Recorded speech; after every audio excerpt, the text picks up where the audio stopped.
de Administración Pública número 144, Ética y Administración Pública. Elementos para la formación de una conducta íntegra en los servidores públicos. Me permito presentar a quienes integran el presidio. Carlos Reta Martínez, presidente del Consejo Directivo del Instituto Nacional de Administración Pública.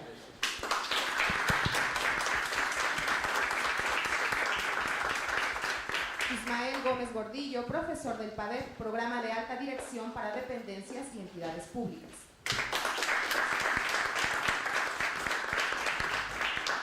Alejandro Romero Gudiño, titular de la Unidad de Evaluación y Control de la Auditoría Superior de la Federación. Edgar Ramón Aguilera, investigador en el Centro de Investigación en Ciencias Jurídicas, Justicia Penal y Seguridad Pública de la Universidad Autónoma del Estado de México. Oscar Diego Bautista, investigador en el Centro de Investigación en Ciencias Sociales y Humanidades de la Universidad Autónoma del Estado de México. Luis Miguel Martínez Ansúrez, director de la Escuela Nacional de Profesionalización Gubernamental del INAP. Saludamos a las y los servidores públicos de las dependencias y entidades de la Administración Pública Federal, del mismo modo a las asociadas, asociados, alumnos del instituto y de las otras instituciones de educación superior que nos acompañan, así como a invitados especiales. Sean bienvenidos todos. Para dar inicio le pedimos al presidente del Consejo Directivo, Carlos Reta Martínez, dar un mensaje de bienvenida, por favor.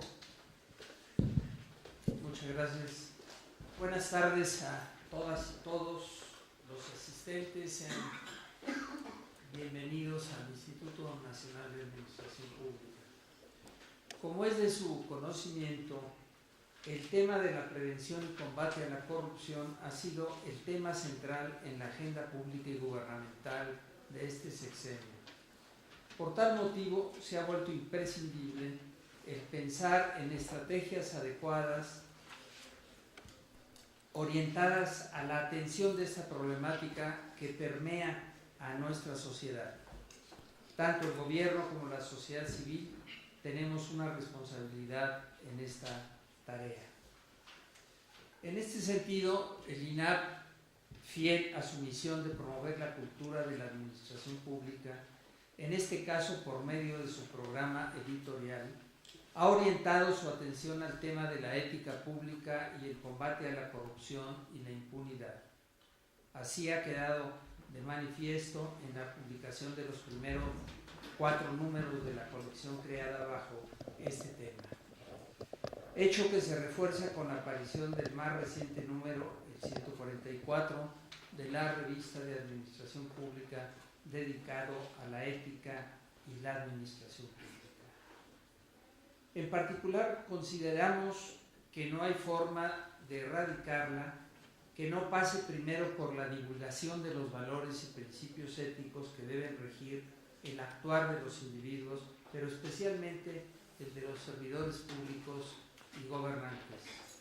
Por tal motivo, resulta imprescindible que el INAP, así como todas aquellas instituciones con vocación similar a la nuestra, contribuyan a la construcción de un servicio público ético, íntegro y profesional.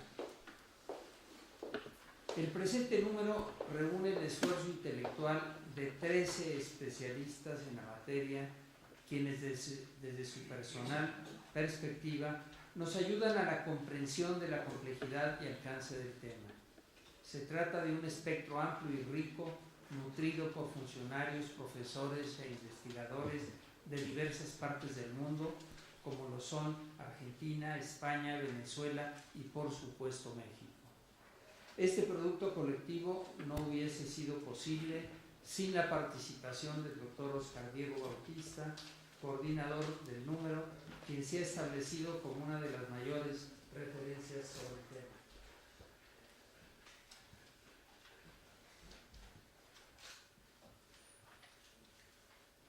La ética es uno de los temas perennes de la filosofía.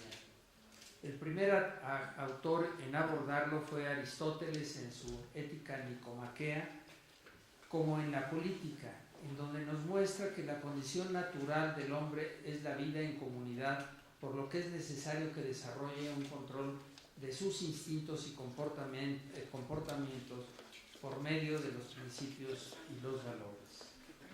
Más tarde, en Roma, Cicerón sería uno de los autores que renovaría el desarrollo del tema. En particular, resalta el libro de los deberes por el tratamiento que hace de la necesidad que los magistrados tienen de darse cuenta de la responsabilidad de ejercer un cargo público a partir de las virtudes clásicas. Una mención especial merece Confucio, pues sus lecciones compendiadas en sus 4 libros nos evidencia su interés por desarrollar una profunda moralidad y erudición en los funcionarios públicos, sobre todo frente a la escuela rival de los legalistas en aquellas épocas. Una sociedad justa no solo se edifica a partir de las normas y las sanciones, por muy importantes e imprescindibles que sean. Si los ciudadanos no son conscientes del valor de desarrollar y guiar sus acciones a partir de normas de conducta ética, no estaremos en posibilidad de contemplar una vida pública justa. En fin, estamos seguros que este número de la RAP será un éxito tanto para la lectura de los funcionarios como de los estudiantes en el aula. En la sociedad se percibe un renovado interés por la ética pública. El INAP continuará enfatizando su pertinencia desde nuestras diversas áreas de acción. Muchas gracias a todos y escuchemos a los destacados comentaristas que nos acompañan el día de hoy. Agradecemos las palabras de Carlos Reta, presidente del INAP. A continuación presento a Ismael Gómez Gordillo, antes comparto una semblanza. Es egresado de la Escuela Libre de Derecho, cuenta con una maestría en Administración Pública por la Florida International University de Florida, Estados Unidos. Ha ejercido el servicio público, habiendo ocupado, entre otros, los cargos de abogado dictaminador en la Dirección General de Crédito, subdirector jurídico de la Dirección General de Bancos, Seguros y Valores, subsecretario de Ingresos y procurador fiscal de la Federación en la Secretaría de Hacienda y Crédito Público, subsecretario de Normatividad y Control de la Gestión Pública en la Secretaría de Contraloría y Desarrollo Administrativo, director jurídico y fiduciario en el Banco Nacional de Obras y Servicios Públicos, presidente de la Comisión Nacional de Seguros y Fianzas, director general de Aseguradora Hidalgo S.A. y director jurídico del Instituto Mexicano del Seguro Social. Desde 1979 ha impartido cátedra de Economía Política, Derecho Constitucional y Derecho Administrativo en la Escuela Libre de Derecho, en la UNAM, en la Universidad Panamericana y en el Instituto Nacional de Administración Pública. Actualmente es profesor del Programa de Alta Dirección para Dependencias y Entidades Públicas, PADEP, que imparte el INAP. Por favor, doctor. Muchas gracias.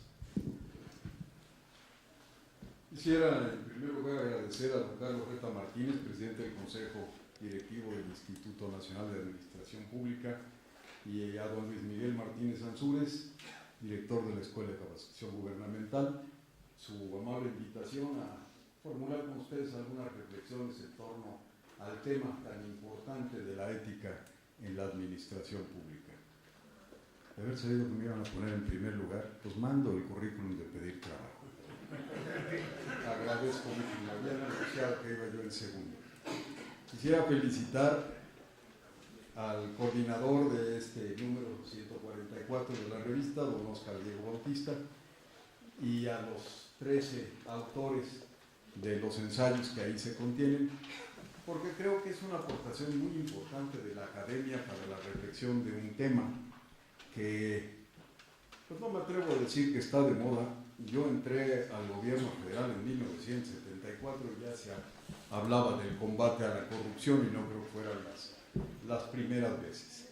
El dar un enfoque fundamentalmente académico, teórico, en mi opinión constituye la primera parte de un análisis profundo que tiene que apoyar a quienes se encarguen de analizar la vida cotidiana y los problemas de nuestro país, que lo encuentro extraordinariamente valiosa.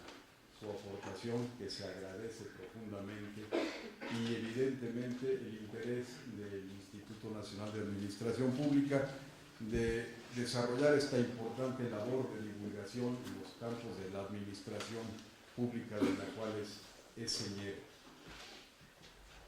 Por razones de tiempo y de capacidad, no me atrevo a hacer un análisis de todos los artículos que, como ya señaló el señor presidente Reta, pues manifiestan experiencias de otros países y del nuestro.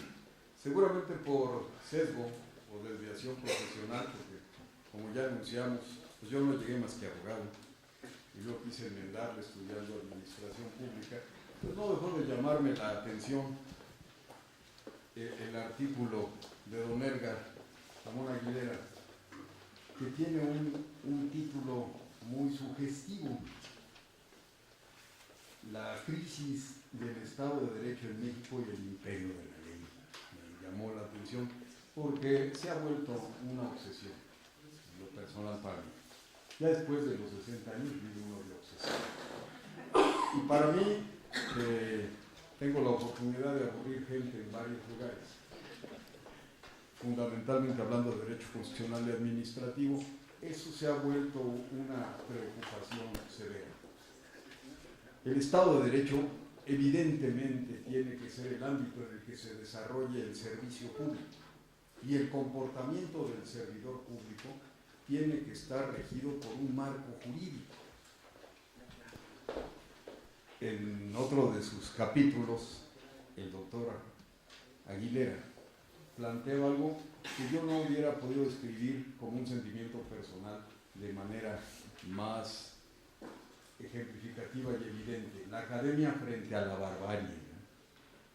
Si bien ejercí el servicio público 28 años, pues cuando ejerce uno el servicio público no siempre es libre de exponer sus ideas, aun que sea en el ámbito de la academia, porque no deja uno de comprometer a la institución de la que forma parte, del gobierno federal para abajo. A mí me daba miedo que mis tonterías fueran atribuidas a la dependencia en la que yo trabajaba. Ahora la libertad profesional y la académica pues me permite, perdón por la expresión, decir pendejadas sin más responsabilidad que la mía propia. Y este tema del Estado de Derecho para mí se vuelve una obsesión. Hay cuestionamientos severos que la lectura de estos ensayos nos llevan a profundizar y a cuestionar. ¿Existe en México un Estado de Derecho? ¿Es lo mismo Estado de Derecho que una gran cantidad de leyes? ¿El derecho es vasallo fiel de la política?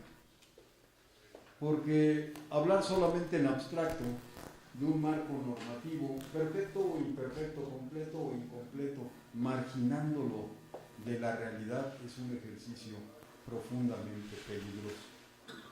Y aunque apoya de manera importante el bagaje teórico que nos ayudan a conjuntar, pues creo que solamente podemos cuestionar la función del servidor público y su ética, que yo en lo personal, muy respetuosamente, sin pretender entrar en discusiones ni semánticas, ni lingüísticas, ni semióticas, mucho menos filosóficas, creo que el ámbito general es el de la deontología, que era en su artículo el doctor Martínez Ansúrez, porque los deberes de quien ejerce el servicio público van más allá de la ética. Tienen en primer lugar una referencia jurídica, cuya diferencia fundamental con el ámbito ético es su heteronomía y la posibilidad de ser impuesta de manera coercitiva. Luego entonces, plantear esta interrogante de cómo ejercer la ética en la administración pública, en mi opinión tenemos que verlo a la luz del cuestionamiento del Estado de Derecho.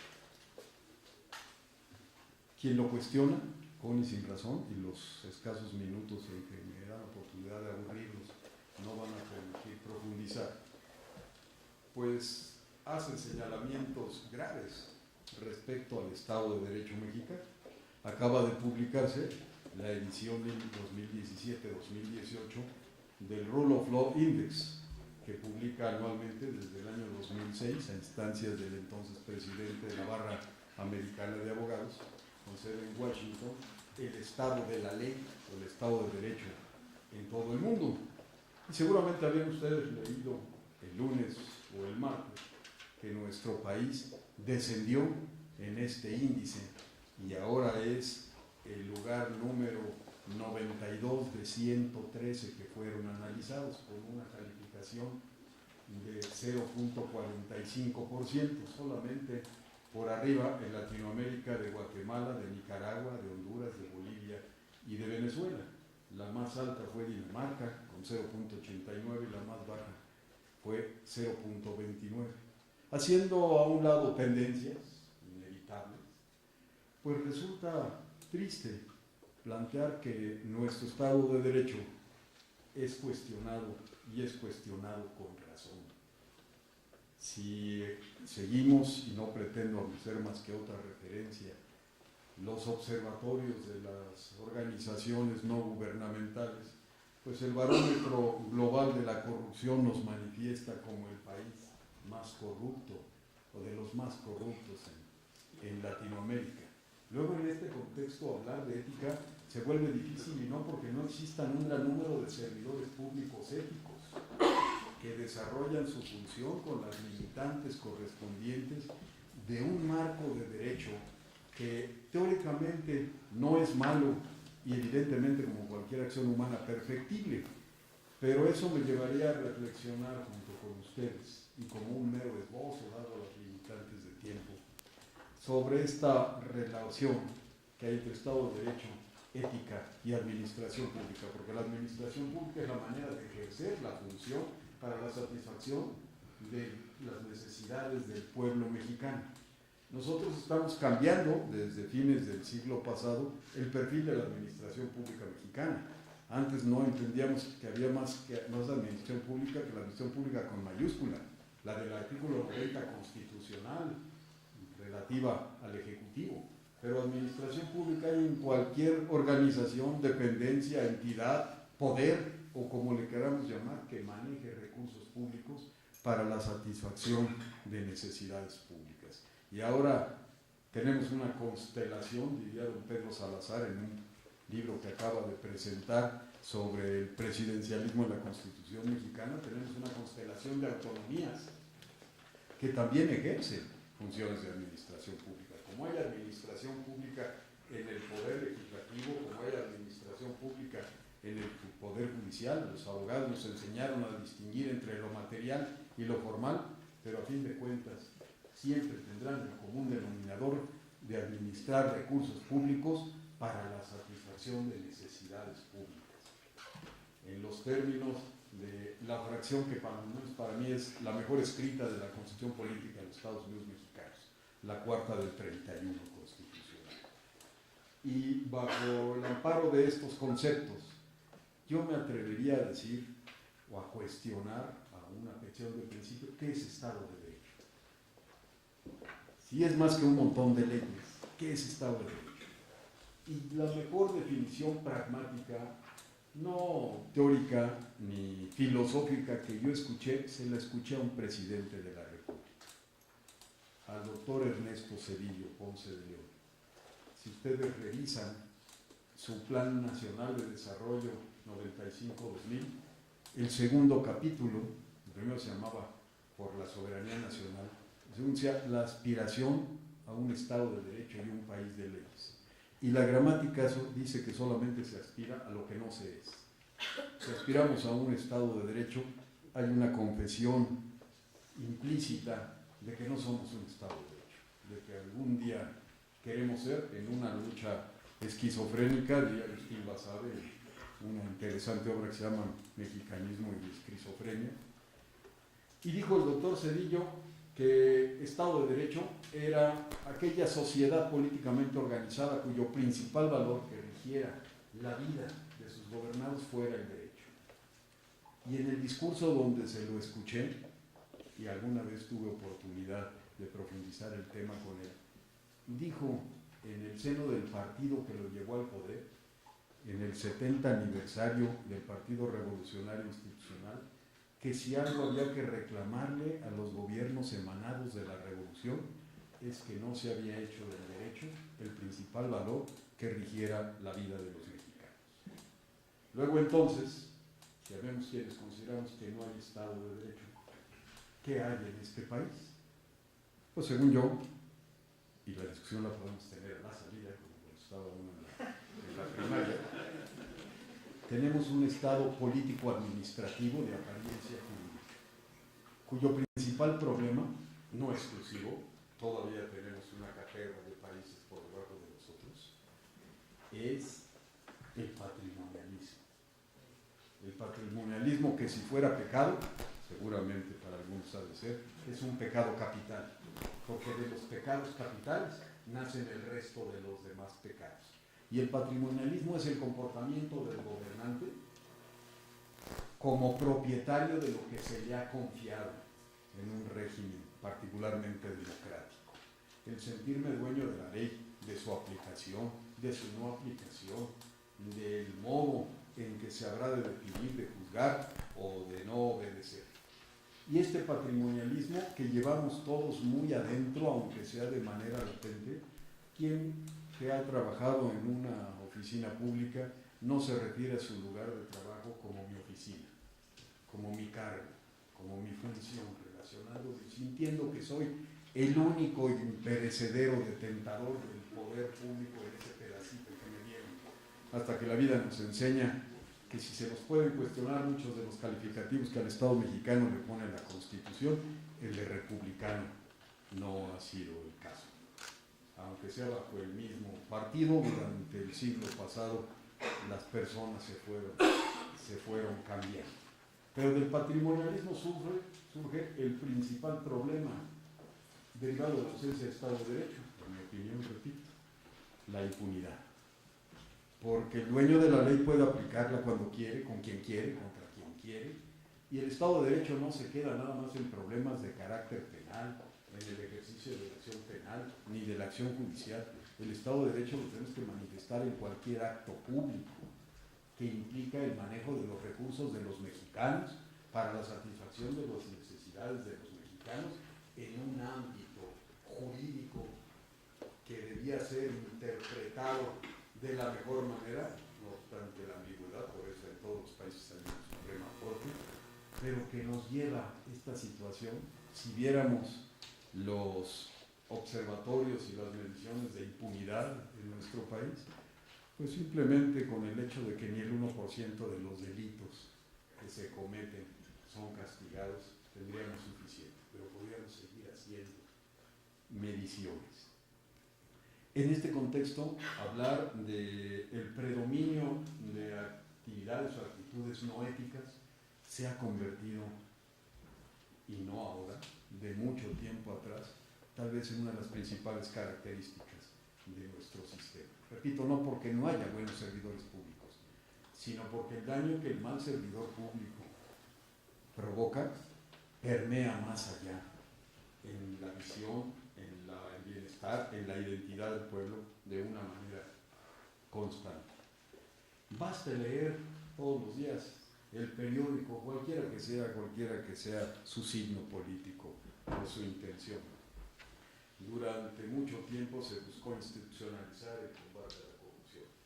Tenemos códigos de ética, tenemos leyes, no se ha dejado de avanzar en el aspecto formal. En uno de los artículos, el del doctor Eber Betanzos, con quien tengo el gusto de compartir cátedra en la Escuela Libre de Derecho, hace una crónica interesante de las reformas constitucionales, que tampoco son nuevas. Recordarán ustedes la moralización de la sociedad, la modificación del título cuarto de la Constitución, que no son nuevos. ¿Y cuál fue? Se pregunta y contestamos todos al unísono. La primera iniciativa del presidente Peña Nieto, por conducto del partido que lo llevó al poder, pues el crear un nuevo organismo constitucionalmente autónomo, ahora que está de moda, dirían los que piensan en inglés, whatever it means, que se encargara de combatir a la corrupción como en otros países del mundo. ¿Y qué pasó con esa iniciativa? Se estancó. Fue la primera y nunca salió porque hubo tantas visiones distintas que terminamos, y no lo digo peyorativamente, en un sistema nacional anticorrupción. Pero es momento que nuestro sistema nacional anticorrupción no logra funcionar porque no tiene completos los elementos formales que la propia Constitución y las leyes que de ella emanan están reclamando. Si ustedes seguramente lo vieron, revisaron ayer los periódicos, encontraron las declaraciones de la doctora Mariclera Costa, nueva presidenta del Sistema Nacional Anticorrupción, donde decía, y entrecomillado, nada más le faltó un sí, partidos políticos frenan el debate contra la corrupción. Critica la falta de nombramientos. Hoy ya no lo podrá criticar porque ya se nombró en la mañana a doña Irene Levy, también egresada de la escuelita donde yo estudié Derecho, como miembro de la institución, pero dice no considera que haya boicot. Y esperemos que así sea, pero lo que es un hecho es que no se logra integrar el sistema. Con razón o sin ella no tenemos un fiscal general o ni siquiera una forma que satisfaga a todos a partir de la reforma constitucional de que se nombre el día 1 de diciembre e inauguremos en este país el periodo presidencial más acotado en la historia del México independiente. Quien sea el próximo presidente no tendrá facultades metaconstitucionales desde el punto de vista jurídico, las podrá tener políticas, ni tendrá una serie de atribuciones que desde principios de los 90 se le empezaron a quitar, justificada y razonablemente, siguiendo modelos internacionales. Nuestras reformas han obedecido más a una presión externa que a una presión interna. Empezamos por el Banco de México, al que quisimos hacer el Mexicanische Bundesbank, que nos gustó, en mi opinión a veces, tal vez justificadamente más allá del texto constitucional.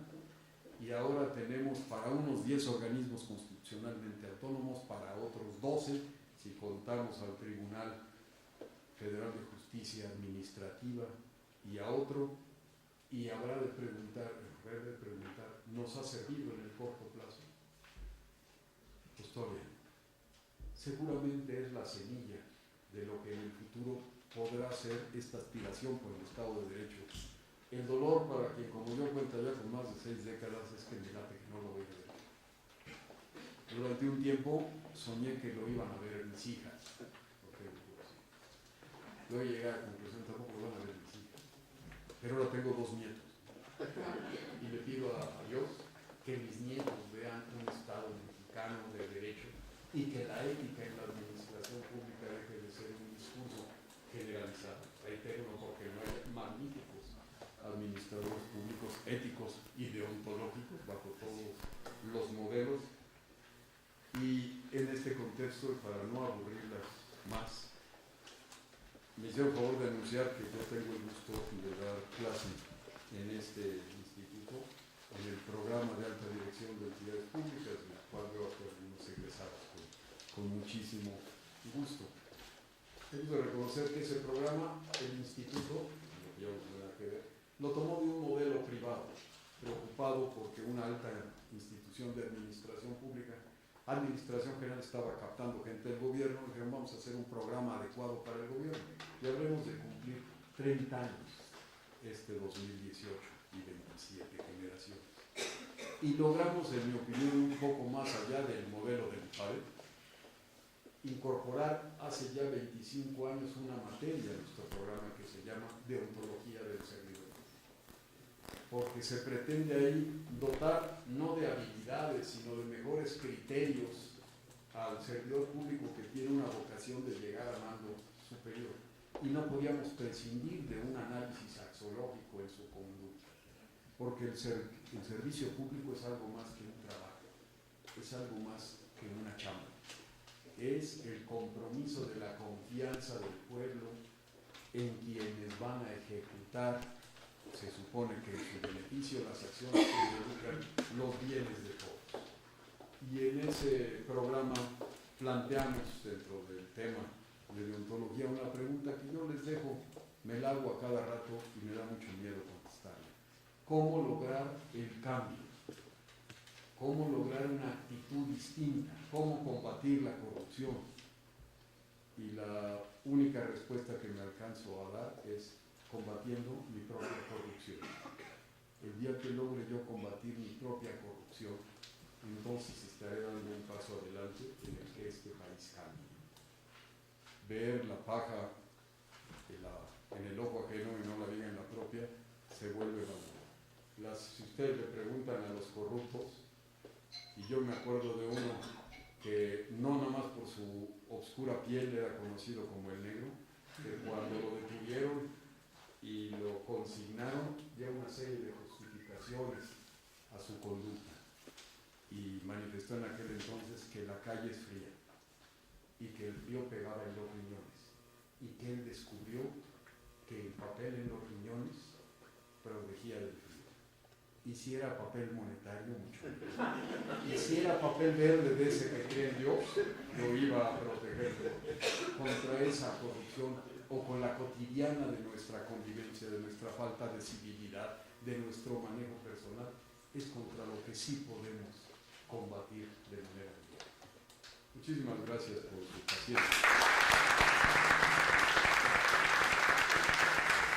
Agradecemos al maestro Ismael Gómez Gordillo.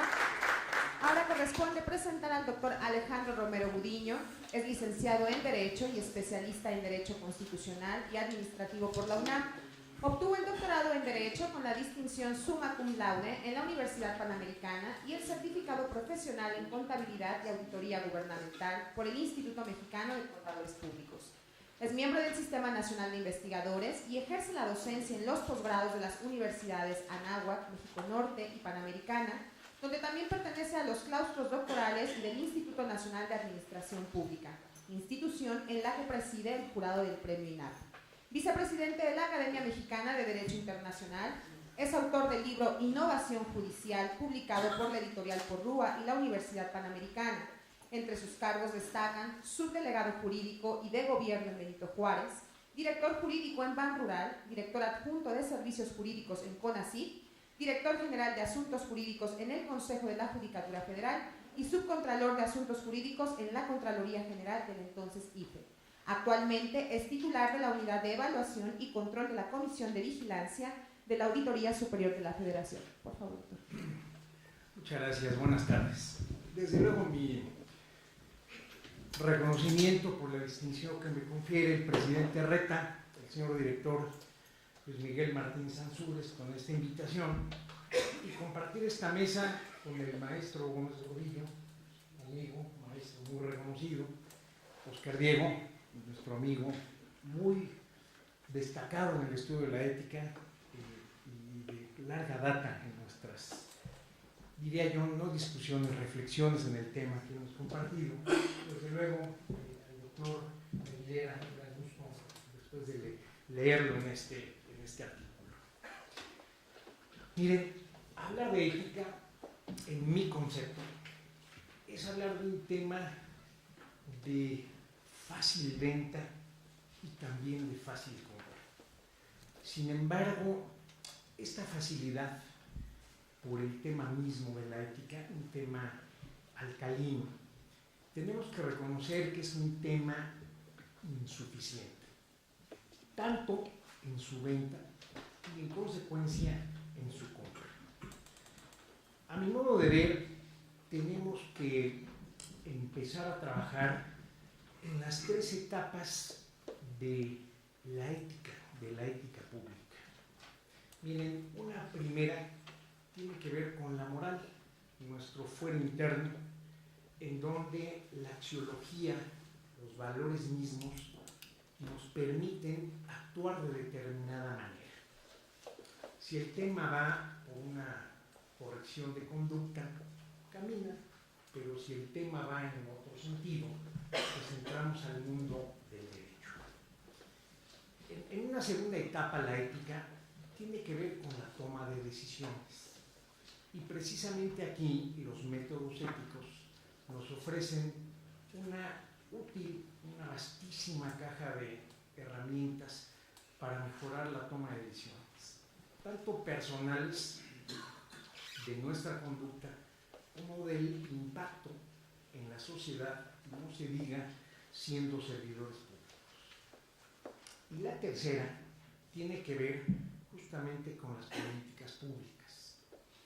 En la medida en que se adopte a la ética como el objeto material de una política pública, en esa medida vamos a tener el inicio real de una reforma cultural, de una reforma en el actuar de los servidores públicos, a la que hizo mención ya mi amigo el maestro Gómez Gordillo.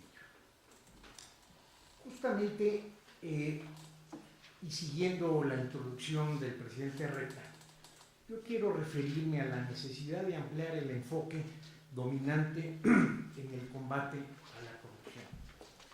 Y empiezo por esta parte.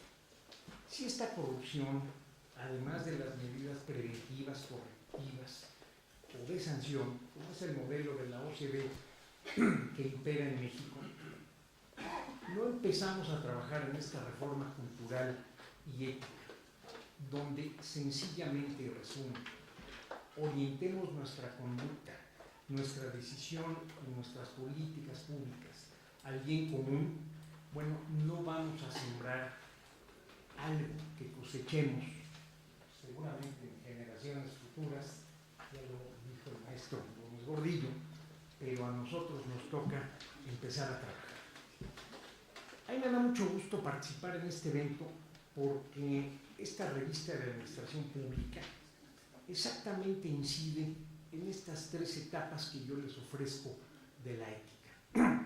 Al revisar los 13 artículos, en cada uno de ellos tenemos predominio en una, en dos o en las tres etapas.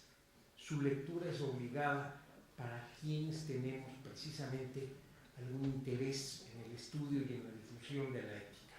La revista en sí misma ofrece, desde luego en la coordinación de Oscar Diego, una innovación en el estudio de la ética cívica. Bien lo decía el presidente Reta, el tema de combate a la corrupción, también lo refirió don Ismael, tiene una altísima prioridad. Miren, indicadores muchos, todos legítimos, haré una breve referencia, pero lo que yo les puedo afirmar es que en México, solo por debajo de la inseguridad, en la percepción ciudadana, está el tema de la corrupción. Déjenme hacer esta referencia. Medir la corrupción proviene básicamente de tres tipos de indicadores. Este muy legítimo, que es la percepción, tan legítimo como lo que nosotros, a quienes nos impacta, esta calamidad social, exactamente sentimos de la corrupción, legitimidad pura. Un segundo conjunto de indicadores tiene que ver con la fiscalización y la auditoría. Datos precisos del pasado, fotografías que nos permiten reconstruir películas y que inciden en estos tres ámbitos: prevención, sanción, investigación. Y viene uno de suyo muy importante, el de las capacidades institucionales. Es en este en donde México tiene que trabajar mucho. Hay algunos referentes, Banco Mundial, OCDE, pero es aquí justamente donde tenemos que trabajar. ¿Y por qué hablo de los indicadores? Dirán ustedes, un tema paralelo al tema de la ética.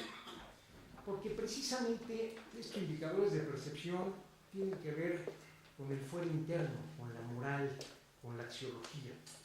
Los de auditoría, bueno, tienen que ver con el conjunto de decisiones, en el caso de servidores públicos, que se someten a una fiscalización. Y el tema de la ética en las políticas públicas tiene que ver con esta medición de capacidades. De modo que el día que empecemos, entre muchos otros rubros, a medir estas capacidades institucionales, también con métodos éticos, tendremos grandes resultados. Déjenme encaminarme al tema que quiero compartir con ustedes, que es el de la integridad. Miren, en esta necesidad de ampliar el enfoque dominante, Voy a hacer referencia al barómetro de confianza de Edelman. Es el equivalente en Europa del Latinobarómetro. Y pone a nivel mundial, o al menos mundo occidental, a la corrupción en el primer puesto, con un 69%, seguido de globalización, 62%, erosión de valores sociales, 56%, migración, 55%, innovaciones tecnológicas, 51%. Precisamente este barómetro hace medición, en buena medida, de capacidades institucionales. Esto nos lleva a una conexión entre el problema y la solución. Y la solución a largo plazo, en el contexto que trato de transmitirles, es el diseño de una política de integridad. La OCDE, en el reporte de integridad pública, habla de que el problema constitutivamente está asociado con la inequidad social, con el descontento social, polarización de recursos, erosión de la confianza de las instituciones y la pobreza, por lo que afecta el bienestar social. Luego entonces esta política de integridad apunta al sistema y no al problema. La integridad y prosperidad constituyen el binomio revolucionario que nos ofrece, y desde luego recientemente, la OCDE. La recomendación de OCDE, y hablo recientemente porque fue en la Semana de París de este año, hacia finales del mes de abril, en que se tocó este tema a profundidad. ¿Qué recomendaciones hace OCDE? Apunto y hago un señalamiento al país. Estructura y sistema, cultura de integridad, rendición de cuentas. Estructura y sistema. Para nosotros, luego de estar aprobado y en proceso de implementación las reformas en esta materia, la agenda pendiente, exactamente en materia de anticorrupción, se mueve de la creación de instituciones a la implementación de una cultura de integridad. Esta cultura de integridad, como segundo punto, descansa en un involucramiento de toda la sociedad, un compromiso con la integridad que genere confianza pública. Otras contribuciones muy útiles son los protocolos, los códigos de ética, la capacitación y la evaluación periódica. Tercera recomendación de la OCDE, rendición de cuentas. Y yo, para este país, justamente la concateno, como ya lo explicó magistralmente don Ismael, la concateno este combate a la corrupción con el combate también a la impunidad. Este sistema nacional anticorrupción asegura que existan controles entre los diversos órganos del Estado. Concluyo con este tema de integridad. En la página encontrará una ponencia notable de un británico que preside una organización, una ONG en materia de desarrollo social, Fred Walton, y ofrece una fórmula sencilla y profunda de lo que es la integridad. Nos dice la integridad es la rendición de cuentas, más la competencia, más la ética, y le restamos este control de la corrupción. Sea pues este marco de referencia para esta rama. Miren, traía yo alguna semblanza de los 13 artículos y no quisiera yo extenderme, solamente me quiero enfocar en dos, precisamente que tienen que ver con el tema de combate a la corrupción.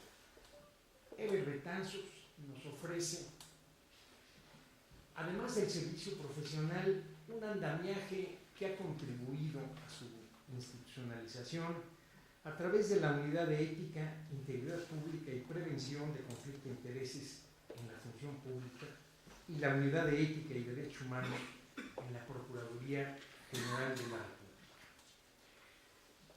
El doctor Luis Miguel Martínez Ansúrez, con un rango de fundamentación muy importante, apoyándose en autores clásicos de la ciencia política y la ética como Beckham, Horta y Adela Cortina, construye un puente con varios de los mecanismos que forman parte del sistema nacional anticorrupción. Vaya pues mi comentario enfocado a la ética y combate a la corrupción, con esto que he tratado de generar una reflexión para ustedes y con ustedes y una conclusión hacia la revista. Creo que este número de la revista abundan reflexiones teóricas muy bien fundamentadas en un amplio diálogo disciplinar, pero sobre todo abundan propuestas para continuar construyendo el Sistema Nacional Anticorrupción en la búsqueda de la prevención y la gestación de una cultura de integridad que tanto requerimos. Son mis propuestas en reflexión que dejo en la mesa de este auditorio calificado. Muchas gracias.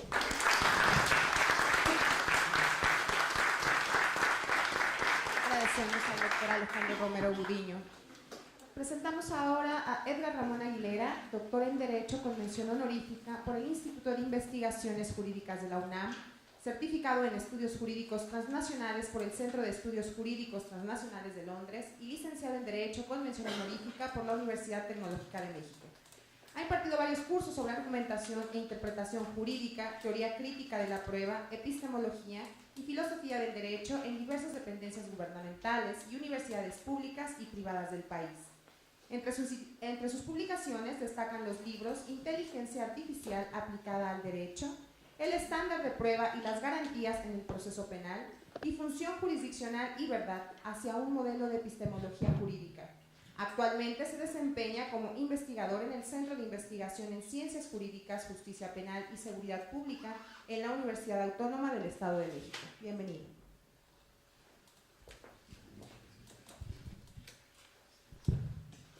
Buenas tardes. Quiero comenzar como lo dicta el canon, pero también porque estoy convencido de ello, agradeciendo a las autoridades de esta institución, en particular a Carlos, a Luis Miguel, por permitirme participar en este foro en donde venimos a discutir temas que por coyuntura parecieran, como decía Ismael, que están de moda, pero que en realidad vienen tratándose desde hace más o menos 3 décadas o incluso más. Y si nos remontamos a la reflexión presocrática, pues desde hace más de 2000 años. Quiero agradecer también la oportunidad de compartir el panel de esta mesa con tan lúcidas mentes, con tan talentosos exponentes, magistrales usuarios de la palabra, como ustedes han podido constatar por su propia cuenta. Y bueno, habiendo terminado con el agradecimiento, quisiera acotar mi participación a 2 comentarios. En el primero, básicamente partiré de hacer una observación que tengo la impresión de que puede ser compartida por la mayoría de este auditorio y por otro tipo de auditorios. Y el segundo consistirá en hacer alguna suerte de propuesta o de llamado en el marco de esto que podemos concebir como una suerte de movimiento nacional por la ética pública. Bien, comenzando por el primer comentario, la primera observación, creo que la autonomía y la dignidad de las personas, entendiendo el primer concepto como esa capacidad que tenemos o que podemos llegar a tener de dilucidar o de formular y de ejecutar planes de vida que se ajusten a ciertos ideales de la vida buena, están sitiadas, están bajo ataque. Esto que parece muy pesimista o muy catastrófico, creo que se está expandiendo por muchas regiones del planeta. Y no es nada nuevo, con independencia de los vocabularios o de los términos con los que actualmente nos refiramos a estas situaciones o condiciones básicas de la humanidad. La violación de reglas, el traspaso de los límites, ha sido una constante en la historia de la humanidad, así como también ha sido una constante la posibilidad de poder rectificar el camino. Estas 2 cosas, esta dualidad de la cual han dado cuenta muchas culturas, incluso civilizaciones antiguas desde antaño, es algo que me parece fascinante de nuestra naturaleza. Ese algo que me parece fascinante tiene que ver con este carácter oscilatorio que va aparejado, digámoslo así, al regalo que nos hizo la evolución en el sentido de dotarnos de libre albedrío, ¿no? Pareciera que nos debatimos siempre entre dos extremos en un espectro de posibles decisiones y que, como dijera Aristóteles, tratamos, al menos lo intentamos, de buscar el punto medio que equilibre la cuestión. Y esto es una metáfora que me parece, y ya no a nivel metáfora, sino a nivel de descripción de sistemas biológicos, ocurre también a nivel corporal. ¿A qué me estoy refiriendo? Hay un concepto en biología, sobre todo en biología moderna, que se conoce como la homeostasis. La homeostasis no es otra cosa que el conjunto de procesos normalmente inconscientes que nuestro cerebro, a través de la conformación de diferentes patrones o circuitos neuronales, despliega para mantener en estado de equilibrio los distintos sistemas que conforman nuestro cuerpo: el sistema digestivo, el sistema sanguíneo, circulatorio, el metabólico. ¿Se imaginan que estos procesos nos hubiesen sido entregados al libre albedrío, a la deliberación consciente? ¿No? Estaríamos en cada minuto ocupados más que en reflexionar sobre cuestiones de ética pública o sobre en qué voy a cocinar en la tarde y qué voy a comer en la mañana.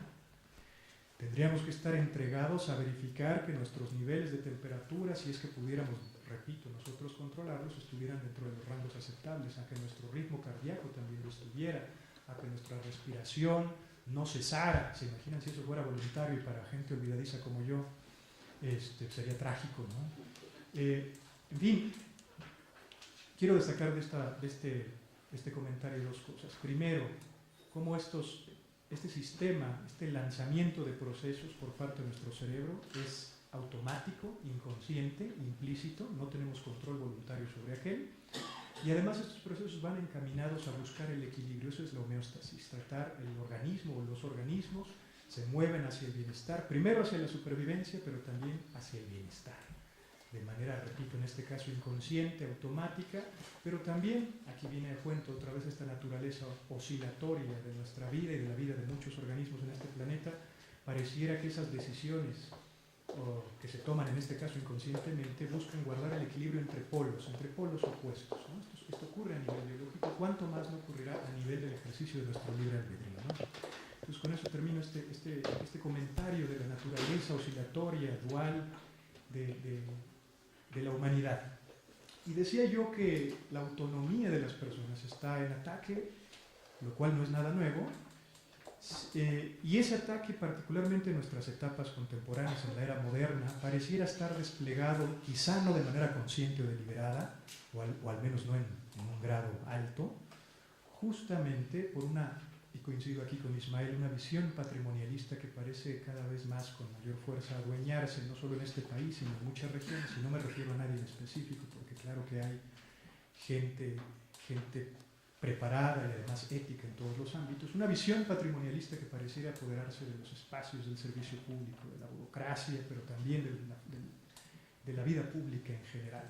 Una visión patrimonialista que se funda, creo yo, más que en el servicio público, en el concepto de gente que se sirve de lo público para lograr beneficios privados o beneficios para otro u otros, dando con ello al traste con las misiones institucionales que muchos, a lo mejor con mucho ahínco y mucho esfuerzo, se tardaron quizá años en algunos casos, confeccionando el diseño normativo que está ahí para regular la función de cada quien.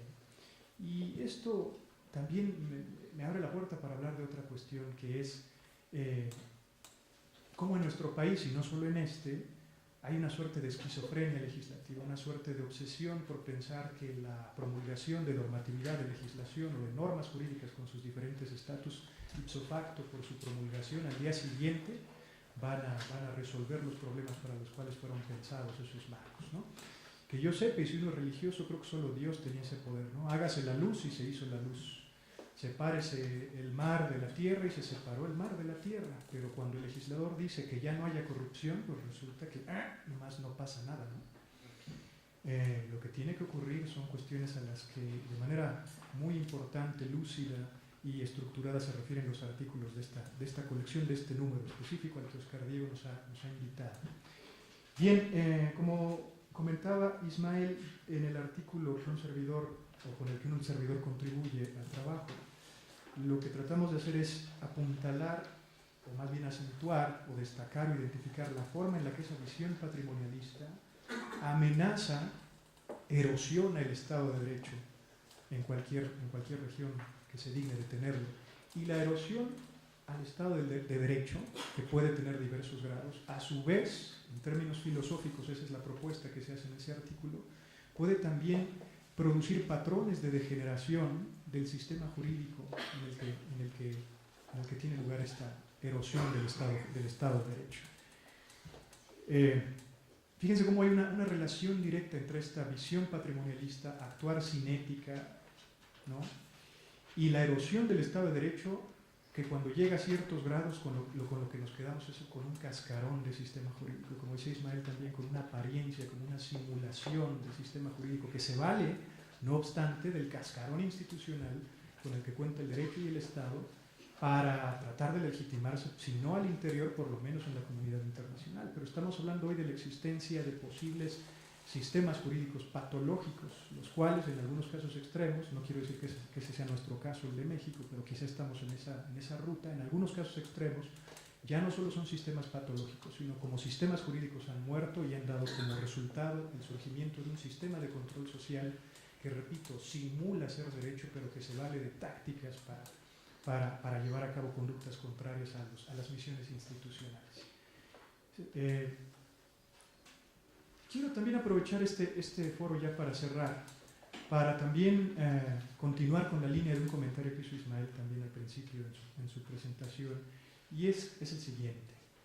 Me parece que los artículos que uno puede ver y consultar en este número, repito, coordinado por Oscar Diego, que como bien dicen mis compañeros, se ha vuelto referente en este tema en nuestro país, son una muestra o constituyen una muestra del estado de madurez, me parece, o por lo menos de consolidación que en la actualidad tiene la reflexión en materia de ética pública, por lo menos a nivel de Iberoamérica, ¿no? Dada la panoplia de autores que participan en el número, podemos ver que hay españoles, argentinos, venezolanos, mexicanos, etc.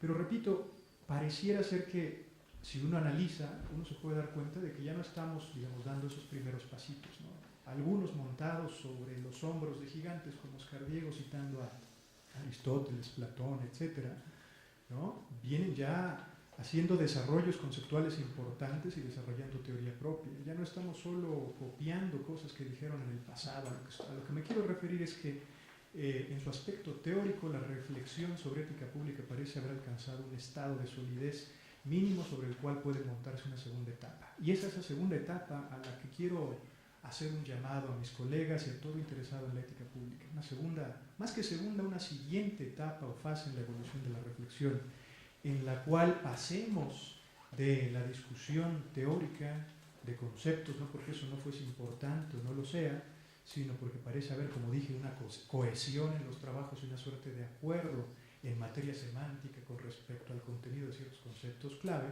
y que pasemos a una segunda o siguiente etapa en donde tratemos de contextualizar a las condiciones particulares de la región y las instituciones en donde estemos trabajando estas reflexiones sobre ética pública. ¿A qué me refiero con esto? Creo que hay dos cosas de las que podemos aprovecharnos. En primer lugar, de hacer una suerte de hermanaje con la teoría pedagógica, la teoría didáctica y con la tecnología contemporánea para producir materiales que nos puedan ayudar, si no a llevar de la mano, porque reconocemos la dignidad, independencia y autonomía de la gente, sí por lo menos a hacernos progresar en la sofisticación de nuestro razonamiento moral y ético. Estoy hablando en términos concretos y no quiero ahondar más en esto, en la utilización, por ejemplo, de la teoría del desarrollo moral de Kohlberg. Con ella, o con base en esta teoría, podemos diseñar escenarios muy concretos, ejemplos, ejercicios, citar casos, que es algo de lo que hablaba con algunos colegas antes de entrar en esta conferencia, y que esos ejercicios, casos, etcétera, reflejaran las condiciones y las situaciones que a ustedes y que a los funcionarios o servidores en cada institución los caracterizan. Ello con el propósito de tratar de aterrizar esos conceptos y de tomar la experiencia que ustedes tienen y hacerla trabajar, aprovecharnos de los dilemas éticos y de los retos morales que ustedes enfrentan en la vida cotidiana para que más que consejos y sermones, que es como algunas personas entienden la ética pública, ¿no?, podamos hablar de situaciones concretas. Repito, ayudados por teoría didáctica, teoría pedagógica y por las nuevas tecnologías, dando como resultado quizá tutoriales inteligentes en materia de desarrollo del razonamiento ético. Y creo que hay que tomar también en cuenta dos cuestiones. Por una parte, el marco de virtudes, se habla mucho de ética y de moral, pero en ocasiones cabría o sería conveniente tomar en cuenta el giro, le llaman aretaico, que la reflexión ética está tomando en la actualidad, tanto en la filosofía, en todos sus ámbitos, como incluso en el derecho, ¿no? ¿A qué me refiero con el giro ético? El giro aretaico en la ética. Es una suerte de tercera vía o de tercera opción que se presenta como alternativa a las concepciones deontológicas o normativistas y a las concepciones consecuencialistas de la ética. Las concepciones deónticas o normativistas básicamente nos dicen hay reglas, normas, principios éticos y de ahí se pueden extraer obligaciones y deberes para las personas. Por ejemplo, el típico no matarás como ejemplo de una cláusula religiosa que no necesariamente solo es religiosa, ¿no? El marco consecuencialista, en lugar de hacer énfasis en las reglas morales y principios que uno pudiera tener, hace énfasis más bien en las consecuencias, una suerte de propuesta casuística. Examina, diría un consecuencialista, los efectos que la decisión que estás pensando tomar tendrían en cada caso particular y determina con base en ciertos criterios si las consecuencias son, algunos dirían utilitaristas, pero hay diversos criterios, o por lo menos se van hacia el bien común de todos los afectados por la decisión. ¿Se fijan? Una opción tiene que ver con, como lo hacen los códigos de ética contemporáneos, hacer un listado de reglas, ¿no?, que establecen ciertas obligaciones y deberes, y la otra es una cuestión más casuística que, repito, implica atender a las consecuencias benéficas y negativas de una posible decisión. La tercera vía tiene que ver con el carácter de las personas, poner atención en la personalidad del individuo. Y más que en la personalidad y en su carácter, en los componentes que conforman esa personalidad y ese carácter, a lo cual se le llama virtudes, que no son otra cosa que disposiciones idealmente estables de carácter, que hacen disposiciones positivas de carácter, que hacen que la gente se comporte de manera encomiable, admirable, ¿no?, en su trato que se brinda a sí mismo y en el trato que le brinda a los demás. A lo que me estoy refiriendo es a cosas como la integridad, que es uno de los conceptos que más trata esta colección, este número. Pero también hablamos de honestidad, de imparcialidad, de sabiduría práctica y de una lista interminable de cuestiones. Lo que quiero destacar aquí es el acento en el carácter de la gente y cómo hacer para que la gente interiorice esos valores y que se vuelvan una colección de hábitos que, así como la homeostasis que se lanza de manera inconsciente, de esa misma forma, de manera inconsciente y hasta automática, se lancen las respuestas éticas a los dilemas que nos presenta la vida. De nada, no quiero decir que de nada sirva.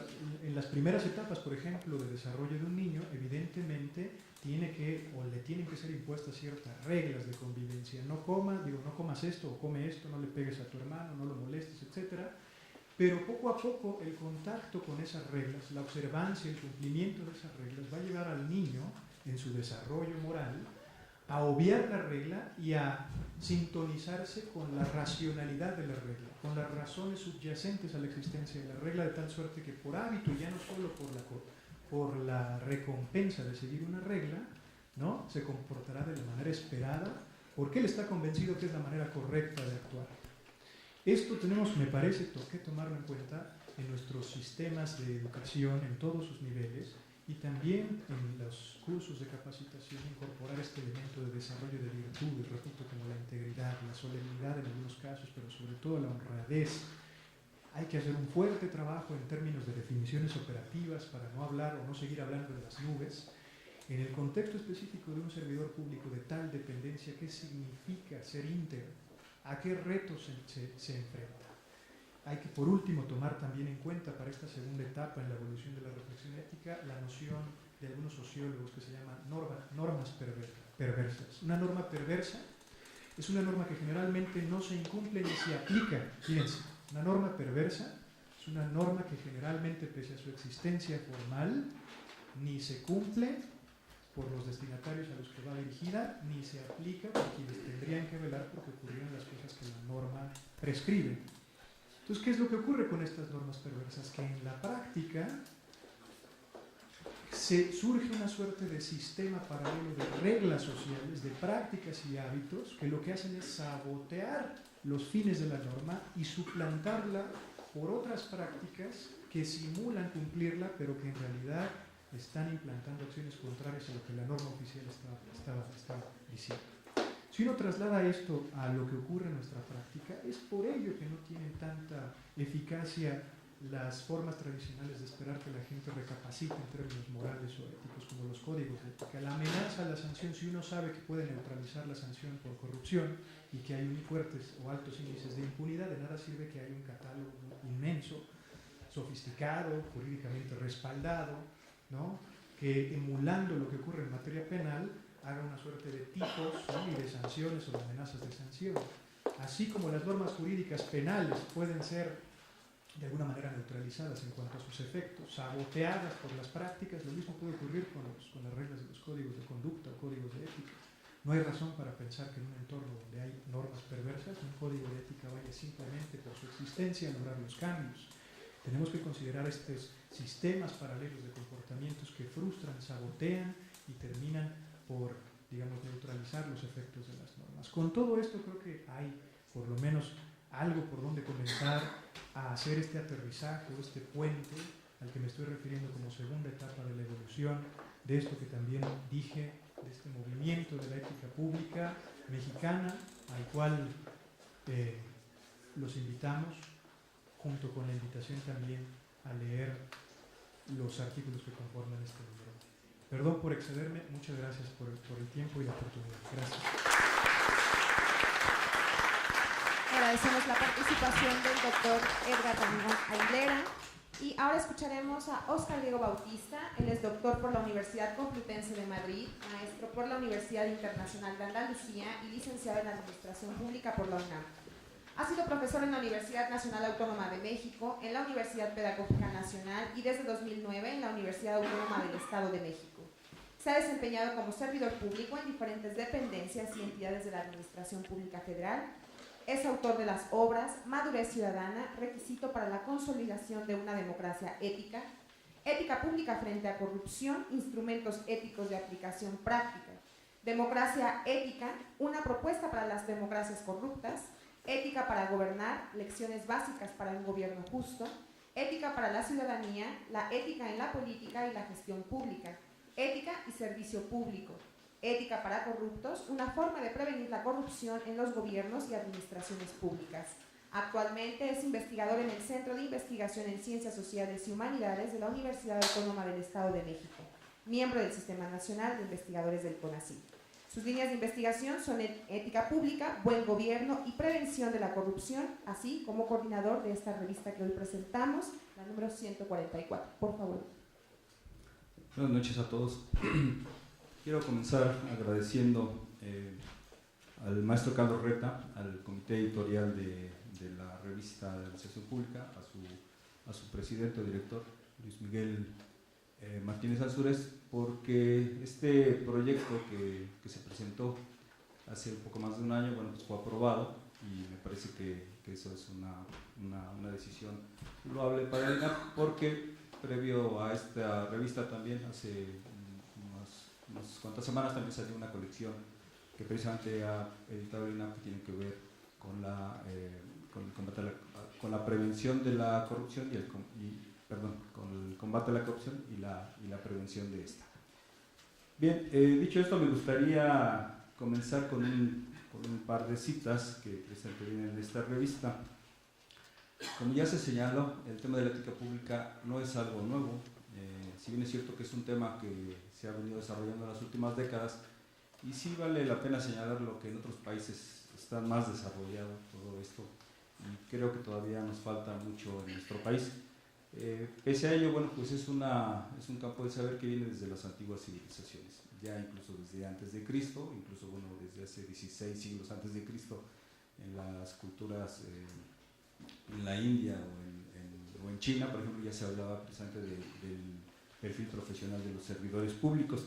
Y bueno, nosotros que pertenecemos más a la cultura occidental, bueno, en la Grecia clásica, Aristóteles, que precisamente realiza sus tratados de ética, él dice que estos tratados de ética son precisamente la introducción a la política, que para llegar a la política hay que pasar por la ética, porque la ética sería ese filtro que impediría que no cualquier cualquier individuo que tenga valores, que tenga integridad, pues llegue a los cargos públicos. ¿Y por qué hacía Aristóteles esta reflexión? Decía, porque la gente que llega a los cargos públicos, la gente que está en política, dice, la política para Aristóteles era la ciencia reina. Y esta ciencia reina tiene algo importante que no tienen las otras disciplinas del saber. Esta ciencia reina tiene el poder. Y decía Aristóteles, darle poder a una persona sin valores es muy peligroso. Decía, porque una persona sin valores, bueno, pues con el poder se marea y empieza a hacer barbaridades. Incluso Aristóteles utiliza un concepto que es el de las bestialidades. Dice, se vuelven locos con el poder y hacen bestialidades. Y al hacer bestialidades con el poder, pues arruinan al Estado. Entonces, ya desde entonces, Aristóteles lanza una frase muy bonita, que con esa se abre uno de los artículos, y es la siguiente. Dice, sería ventajoso que los gobernantes se escogieran en cada caso teniendo en cuenta su vida y su conducta. Es una frase que me parece muy, muy bonita, y le digo, con esa se abre un artículo de esta revista. Bien, yo tampoco voy a meterme en cada uno de los 13 artículos que están en esta revista. De hecho, el exhorto es a que ustedes tengan la revista, que lo lean, que analicen, que debatan, que reflexionen, que nos ayuden en el boca a boca, para así ir generando una cultura ética entre nuestros servidores públicos. Bien, yo más bien les voy a hablar de cómo se formó esta revista y cuál es el contexto, ¿no? Miren, en el 2016, hace 2 años, estuvo por aquí el secretario general del CLAD, bueno, exsecretario, ahora ya dejó el cargo, que es Gregorio Montero, que es de República Dominicana. Y en un encuentro que tuvimos, bueno, pues hablamos sobre la importancia de la ética en la administración pública. De hecho, Gregorio Montero es profesor de ética en su país. Y bueno, una de las reflexiones fue precisamente intentar dar elementos, dar sugerencias, no solo para México, sino para América Latina, porque pues ahí más o menos vamos en la región, ¿no? Estamos a niveles de países centroamericanos en corrupción, ¿no? Lo cual es grave. Bien, entonces esas reflexiones al año siguiente, en el Congreso del CLAD en Santiago de Chile, junto con un colega que no está aquí, pero bueno, es un tipo comprometido con la academia, con la administración pública y sobre todo con el INAH, que es Francisco Mollado, en una charla precisamente en una terraza de Santiago estuvimos hablando sobre la posibilidad de materializar este proyecto en un número de la revista de ética. Y bueno, eso fue hace un año. Ahora, pues yo la verdad es que me congratulo de que un año después, bueno, pues ya tenemos el material impreso, físico, porque desde entonces, bueno, pues nos dimos a la tarea de invitar a colaboradores, especialistas, gente que sea seria, responsable, que se meta al conocimiento de esta temática, para que nos envíe sus colaboraciones y pudiéramos armar este trabajo. Bien, entonces más o menos fue el nacimiento de este proyecto. Dicho esto, voy a hablar un poquito del contexto, ¿no? Bien, durante las últimas décadas, los gobiernos y administraciones públicas de todo el mundo han sido afectados por la globalización de la corrupción. El fenómeno de la corrupción se ha expandido por el planeta, afectando no solo a la estructura de los estados, sino al bien interno, o el alma, como le llamaba Aristóteles, de los servidores públicos, generando a su vez la quiebra del espíritu del servicio. Si bien el problema de la corrupción se encuentra prácticamente en todo el planeta, hay países con mayor y menor corrupción. Y aquí entonces la pregunta básica es, ¿y en qué radica la diferencia? Bueno, una primera respuesta señala que los países con menor corrupción cuentan con sistemas de prevención apoyados en instrumentos éticos de aplicación práctica. En otras palabras, se aplica la ética al ámbito público. En estos países la ética ha demostrado ser un poderoso instrumento del control de la corrupción. No obstante, este campo de conocimiento, pese a haber sido centro de discusiones de grandes pensadores desde las antiguas civilizaciones, y por cierto me gustaría hacer un paréntesis y celebrar o hacer una observación a la portada de esta revista, que precisamente tiene ahí a un sabio griego, y precisamente si vemos aquí la imagen, bueno, pues ahí está Sócrates bebiendo la cicuta. Pero bueno, estas imágenes me parece que son emblemáticas porque son un referente importante, porque nos traslada precisamente al origen de las discusiones sobre la conducta del servidor público. Bien, no obstante este tema, todavía, pese a que estamos en ese empuje tratando de generar una cultura ética, todavía es descuidado, es ignorado y es omitido mucho en el servicio público. Afortunadamente, en las últimas décadas se ha producido un impulso para incorporar instrumentos éticos en los gobiernos. Desde la década de los 90 del siglo pasado, la OCDE elaboró y propuso para los países miembros el modelo de infraestructura ética. Es decir, la ética ya no es solamente esa discusión teórica, como algunas personas piensan, que es filosofía, que es algo abstracto, que es algo utópico. Como bien decía Edgar, la ética es práctica, la ética hay que aterrizarla, la ética hay que hacerla operativa. Y de hecho, otra cita de Aristóteles que es genial es: no se estudia ética para saber qué es la virtud, sino para ser virtuosos, para aplicarnos la ética, para interiorizar los valores y llevarlos a la práctica. Pero ese es ahí el reto de la ética: cómo hacer que los corruptos interioricen valores y dejen de ser corruptos, ¿no? Pero ese es otro tema que más adelante vamos a analizar.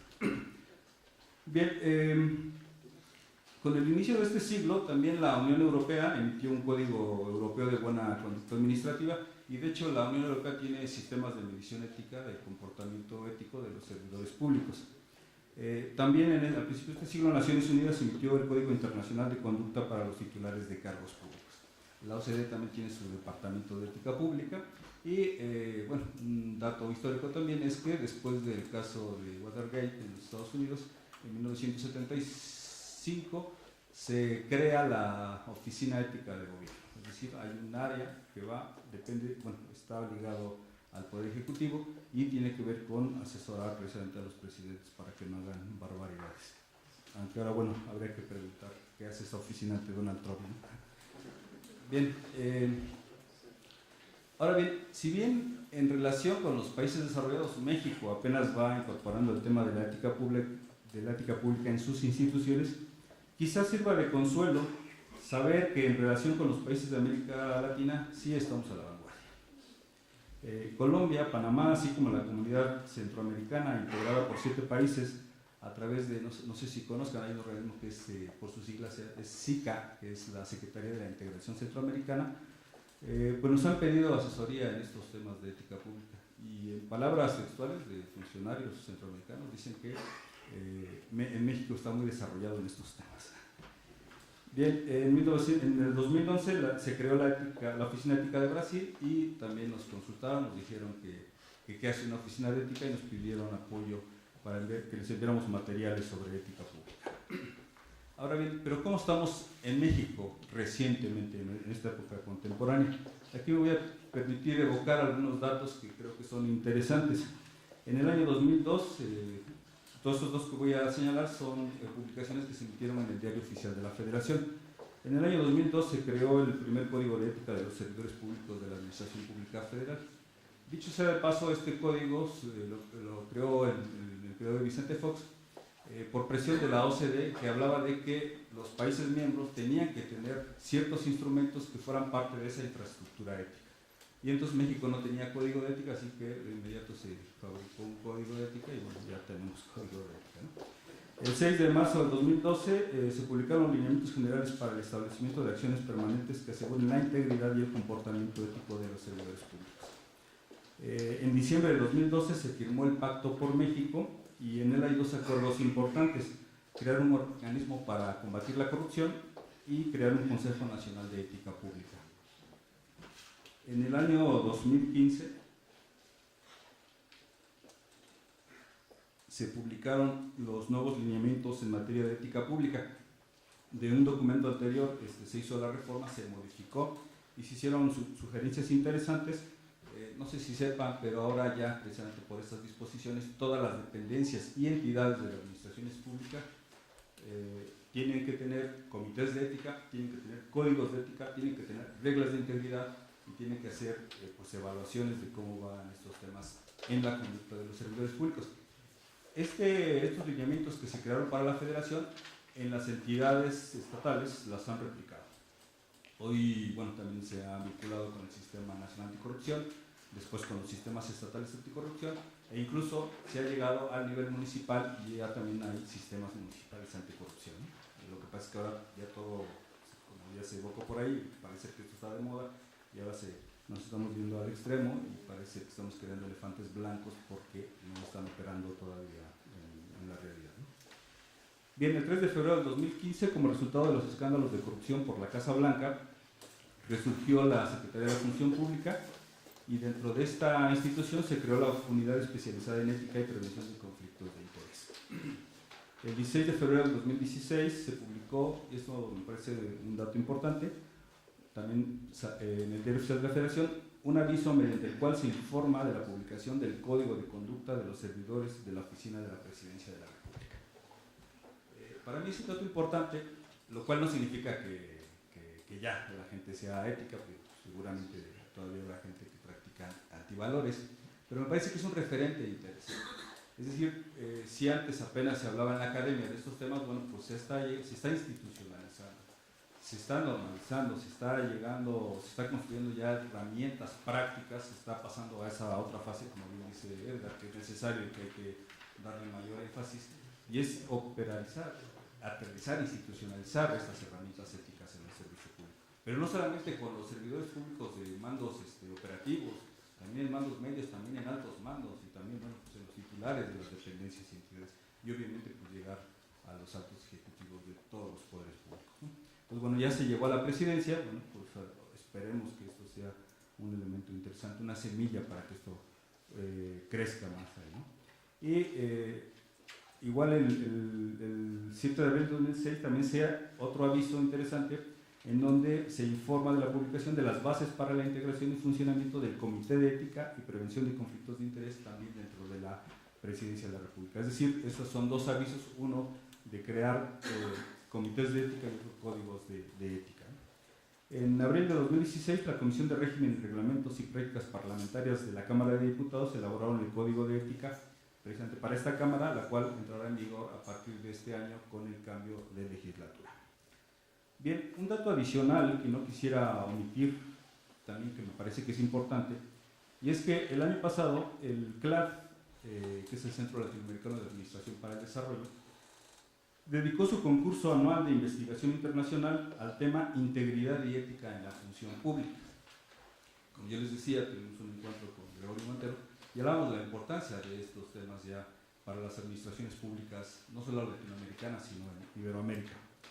Y bueno, dicho sea de paso, este concurso fue interesante, hubo tres países que participaron como miembros del jurado internacional, uno fue Chile, otro fue Perú y el tercero fue México. Entonces nos tomaron en cuenta para ser evaluadores de este concurso internacional. Bien, este hecho es importante por varias razones. Por un lado, se demostró que en el escenario iberoamericano se están haciendo importantes trabajos de investigación. Por otro lado, este organismo internacional se ha sumado a la construcción de una cultura ética en los gobiernos y administraciones públicas. Y por otro lado, mediante este concurso se estimula la participación para el tema de la ética pública. Con el número especial de la revista de Administración Pública dedicado a la ética pública, el INAP muestra su compromiso por esta temática al reunir trabajos de especialistas nacionales y extranjeros con el fin de que nos permitan comprender la importancia y necesidad de esta materia. La interiorización y la fortaleza de las convicciones éticas pueden cubrir el vacío existente en la estrategia contra la corrupción. Si ustedes analizan el modelo del Sistema Nacional Anticorrupción, es un modelo reactivo, pero no preventivo. Y en la prevención pues se ubica el tema de la ética pública. Entonces allí hay un pie del cual coger a este sistema, lo cual me parece que hay que fortalecer. Bien, sin embargo, el principal reto que afronta la ética pública no solo es el establecimiento de valores, sino su interiorización. Es decir, es posible saber cuáles son los valores éticos deseables. Pues podemos tener toda una lista: integridad, honorabilidad, probidad, responsabilidad, etc.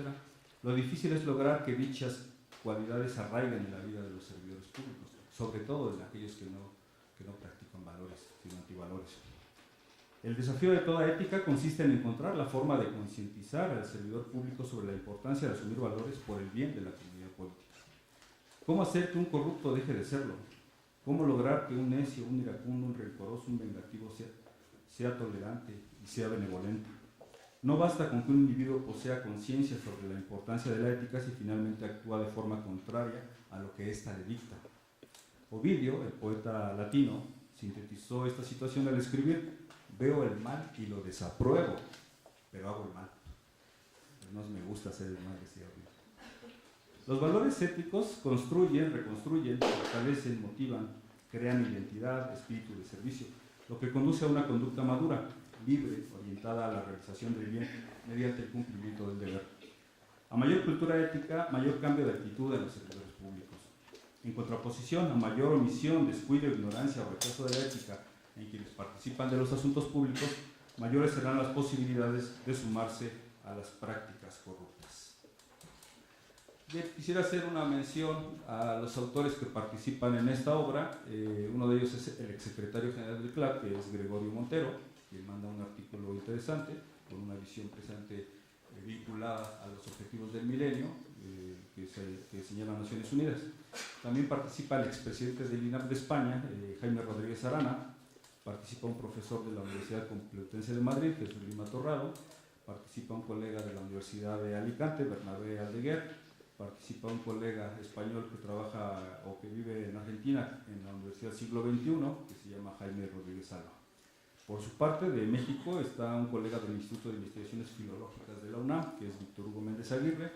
Está un colega de la Facultad de Derecho de la UNAM, y de la UAM, que es el colega Edgar Ramón Aguilera. Está otro colega que se llama Edgar Espinal, él es de la Universidad de Guanajuato. Está una profesora que se llama Marta Gómez Collado, que es de la Universidad Autónoma del Estado de México. Y bueno, no podían faltar investigadores de esta casa. Está el doctor Luis Miguel Martínez Ansúrez, está Ricardo Campos, y también está un funcionario de la Secretaría de la Función Pública, que es Eber Retazos. Son los que participan, son los autores. A todos ellos mi reconocimiento y gratitud por haberse tomado un tiempo para escribir e enviarnos un trabajo. Bien, también no quisiera pasar por alto que adicionalmente a estos artículos en la revista vienen dos reseñas. Una es de un libro que se llama Ética Pública y Prevención de la Corrupción, donde precisamente se hace énfasis o se ponen especial atención en modelos e instrumentos prácticos para combatir la corrupción mediante la ética pública. Y por otro lado, se hace la reseña de las obras que ha editado el Instituto Nacional de Administración Pública de esta colección que les decía, que es para prevenir y combatir la corrupción en los gobiernos y administraciones públicas. Bien, ya para ir cerrando, finalmente quiero reconocer el compromiso del INAB a través de su presidente, el maestro Carlos Reta, por incorporar el tema de la ética pública a la discusión sobre temas importantes en la gestión pública, así como por el apoyo para la realización de este número especial, cuyo propósito es el contribuir a una generación de nuevos servidores públicos caracterizados por poseer una cultura en valores que prevenga la realización o participación de prácticas corruptas, lo cual redundará en una mejor conducta que a su vez dé mayores resultados en bienes y servicios para la ciudadanía. De ser así, la confianza y buena relación entre ciudadanos y gobernantes podrá florecer. Esta situación la sintetiza muy bien Cicerón, y con esto termino. Es una cita muy bella, a mí me gusta y espero que a ustedes también, se las comparto. Y en sus propias palabras dijo Cicerón lo siguiente: la grande y verdadera gloria supone estas tres condiciones. La grande y verdadera gloria de un servidor público supone estas tres condiciones: que nos ame la multitud, que tenga confianza entre nosotros y que con cierta admiración nos considere dignos de honor. Por mi parte, muchas gracias por su atención. Muchas gracias, doctor Oscar Diego. Para finalizar, el presidente del INAP, Carlos Reta Martínez, a la entrega de un obsequio y reconocimiento a cada uno de nuestros comentaristas de esta tarde.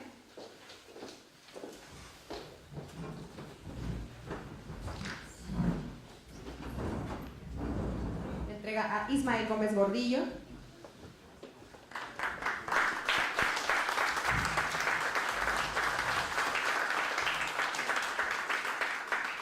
Edgar Ramón Aguilera.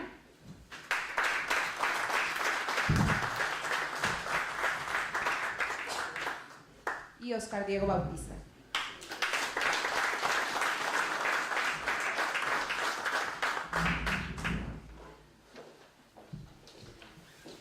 De esta manera concluimos. Agradecemos a todos su presencia.